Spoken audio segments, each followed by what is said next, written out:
warahmatullahi wabarakatuh. Perkenalkan, nama saya Melna Utami dengan NIM 1930201196 dari kelas PGMI 05, Program Studi Pendidikan Guru Madrasah Ibtidaiyah, Fakultas Ilmu Tarbiyah dan Keguruan, UIN dari Fatah Palembang. Baiklah, di sini saya akan memenuhi tugas UTS mata kuliah Pendalaman Bahasa Indonesia MI. Mungkin Bapak perkenalan terlebih dahulu. Oke, perkenalkan, nama saya Jihan Paira. Saya mengajar di SD Negeri 1 Sukarnegara.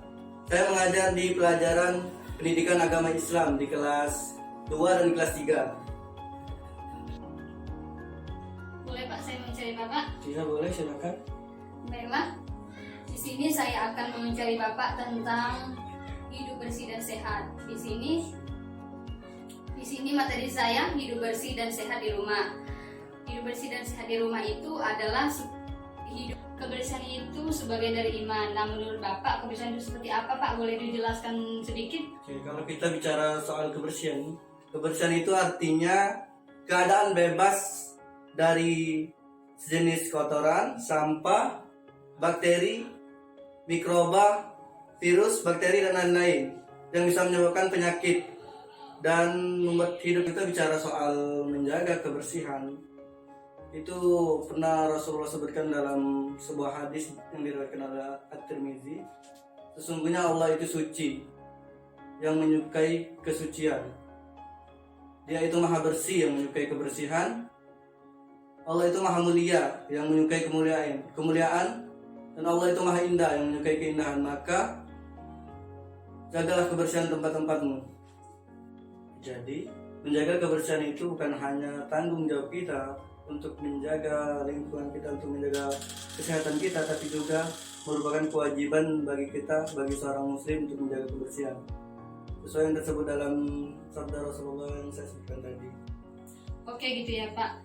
Terus Pak, di lingkungan kita ini saat ini banyak oknum yang tidak bertanggung jawab membuang sampah pada tempatnya seperti kebanjiran, penyumbatan. Nah, jadi Pak, saya ingin menanyakan dengan Bapak bagaimana cara menanggulangi yang membuang sampah yang tidak membuang sampahnya pada tempatnya. Jadi kalau kita lihat di zaman sekarang ada orang yang suka membuang sampah sembarangan, terutama di perkotaan ya, karena salah satunya karena kurangnya itu lahan untuk membuang sampah itu sendiri, petugas kebersihan yang sedikit kurang dan sebagainya dan lain-lain.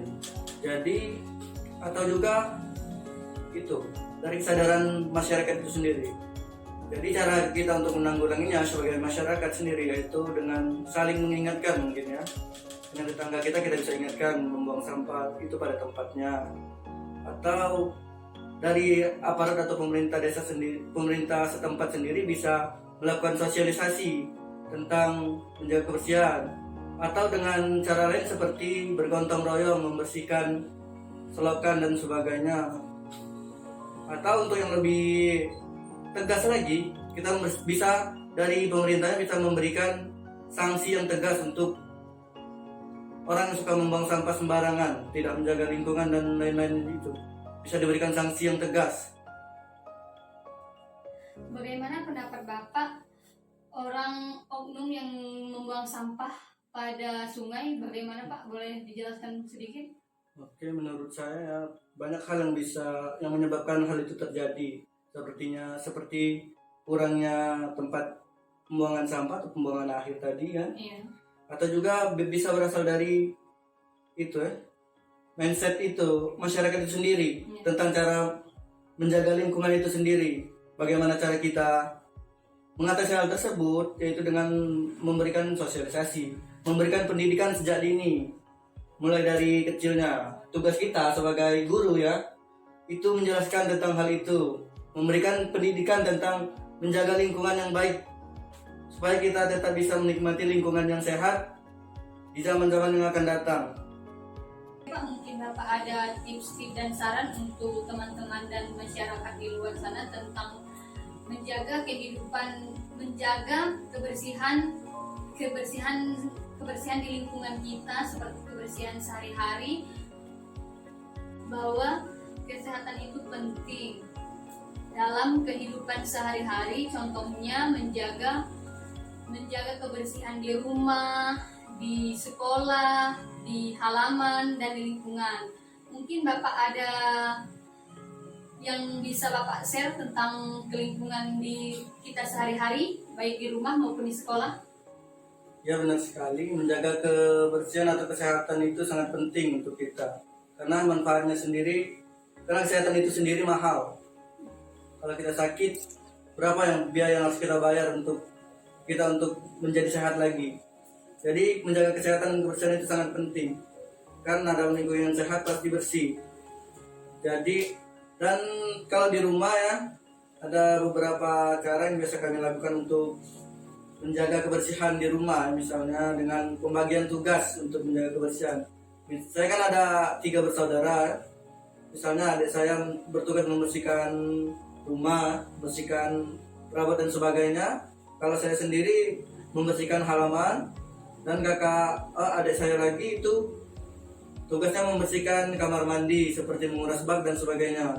Cara itu cukup efektif untuk kami sendiri ya, dalam memanajemen cara melakukan kebersihan di rumah dan lingkungan sekitar kami. Nah, untuk kebersihan lingkungan dan masyarakat sendiri, terutama di masa pandemi seperti sekarang ini, banyak hal yang sudah digalakkan pemerintah seperti 3M, memakai masker, mencuci tangan, dan menjauhi kerumunan agar kita bisa terhindar dari wabah penyakit yang sekarang ada seperti virus corona dan lain-lain. Mungkin terakhir pertanyaan dari saya, apa manfaat menjaga kebersihan untuk kesehatan kita pada masa pandemi saat ini, Pak? Baiklah, saya rasa udah jelas banget ya kalau untuk manfaat dari menjaga kesehatan itu, yaitu agar tubuh kita atau badan kita ini tetap selalu terhindar dari penyakit, agar imun kita itu kuat dan kita bisa terhindar dari segala macam penyakit dan tidak menularkan kepada orang lain. Jadi menjaga kesehatan dan kebersihan terutama dalam masa pandemi itu sangat penting, karena kesehatan masyarakat itu awalnya ada. Jadi menjaga kesehatan terutama di masa pandemi seperti sekarang ini sangat penting, karena kesehatan masyarakat itu tergantung dari kesehatan kita juga. Kalau kita sehat, semuanya sehat, insya Allah virus COVID-19 itu tidak akan bisa menyerang kita, karena kita imunitasnya sudah imunitas kelompok.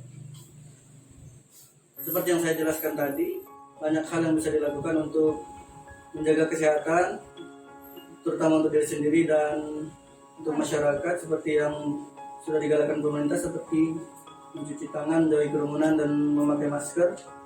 Itu bisa kita lakukan dengan sendiri dan konsisten ya. Terutama untuk pemakaian masker itu sendiri, itu harus konsisten, tidak boleh dilepas saat kita berada di kerumunan, dan kita sebisa mungkin untuk menjauhi kerumunan itu sendiri, untuk tidak berkumpul dan berkerumun. Mari sama-sama kita jaga kesehatan untuk kita sendiri dan untuk masyarakat, supaya kita terbebas dari masa pandemi seperti sekarang ini. Baik Pak, terima kasih atas wawancaranya. Mungkin mengganggu waktu Bapak, semoga apa yang Bapak sampaikan bisa bermanfaat bagi kami semua. Ya, sama-sama.